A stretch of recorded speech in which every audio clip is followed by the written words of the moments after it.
പെരുമ്പാവൂർ കുറുപ്പംപടിയിൽ 10-12 വയസ്സുള്ള പെൺകുട്ടികൾ പീഡനത്തിനിരയായ കേസിൽ അന്വേഷണ സംഘം കുറ്റപത്രം സമർപ്പിച്ചു. 2 കുറ്റപത്രങ്ങളായാണ് സമർപ്പിച്ചത്. കുട്ടികളുടെ രഹസ്യമൊഴിയും ക്ലാസ് ടീച്ചർ അടക്കമുള്ളവരുടെ മൊഴികളും കേസിൽ നിർണായകമാണ്. ശാസ്ത്രീയ തെളിവുകളിൽ ലഭിച്ചിരുന്നു അമ്മയുടെ ആൺസുഹൃത്ത് ധനേഷ് 2 വർഷത്തോളം കുട്ടികളെ പീഡിപ്പിച്ചെന്നാണ് കണ്ടെത്തിയത്. അമ്മയും ആൺസുഹൃത്തും ചേർന്ന് മദ്യം നൽകിയ ശേഷമായിരുന്നു പീഡനം. ധനേഷ് വീട്ടിലെത്തുമ്പോഴെല്ലാം കുട്ടികളെ നിർബന്ധിച്ച് മദ്യം കുടിപ്പിച്ചിരുന്നു. പീഡന വിവരം മറച്ചുവെച്ചതിന് അമ്മയ്ക്കെതിരെ മറ്റൊരു കേസും രജിസ്റ്റർ ചെയ്തിരുന്നു. 3 വർഷം മുമ്പാണ് കുട്ടികളുടെ അച്ഛൻ അസുഖബാധിതനായി മരിച്ചത്. രോഗബാധിതനായിരുന്ന സമയം ആശുപത്രിയിലേക്ക് കൊണ്ടുപോകാൻ വിളിച്ച വാഹനത്തിന്റെ ഡ്രൈവറായിരുന്നു ധനേഷ്. കുട്ടികളുടെ അച്ഛന്റെ മരണശേഷം ഇയാൾ കുടുംബവുമായി അടുപ്പം സ്ഥാപിക്കുകയായിരുന്നു.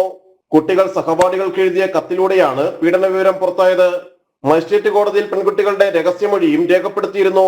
പെരുമ്പാവൂർ ASPയുടെ നേതൃത്വത്തിലുള്ള സംഘമാണ് കുറ്റപത്രം സമർപ്പിച്ചത്.